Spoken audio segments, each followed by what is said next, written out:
言金語聖靈篇，被聖靈充滿。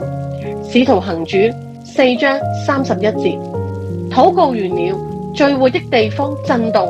他們就都被聖靈充滿，放膽講論神的道。小朋友啊，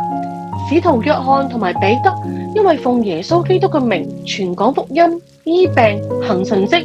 佢哋被宗教領袖捉拿、質詢、恐嚇，甚至禁止佢哋繼續奉耶穌嘅名去教訓人啊！佢哋返到去耶路撒冷教會之後，就將事情話晒俾所有信徒知道，大家就同心合意讚美禱告神，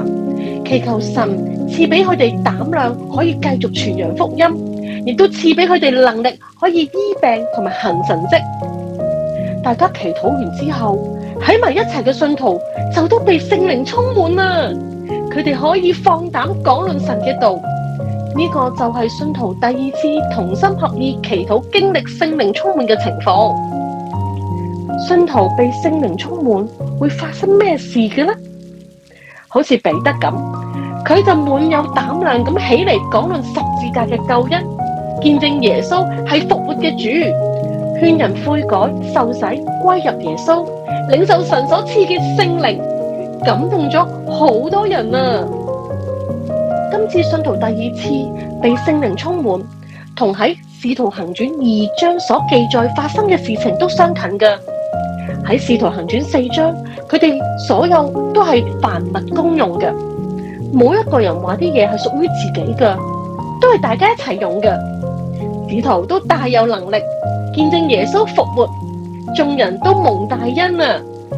而喺《使徒行傳》5章記載，主藉使徒嘅手喺民間行咗好多神蹟奇事，就係醫病同趕鬼。呢兩次例子俾我哋睇到乜嘢係被聖靈充滿啊！小朋友啊，但願我哋都能夠渴慕被聖靈充滿，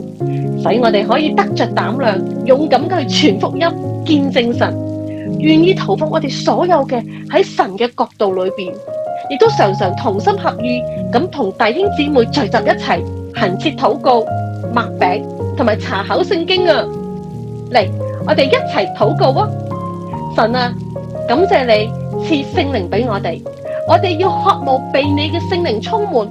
叫我哋可以得着力量，剛強壯膽，面對我哋嘅生活、生命都得着能力，傳揚福音，見證耶穌嘅救恩、神嘅同在同埋榮耀，奉主名求，阿門。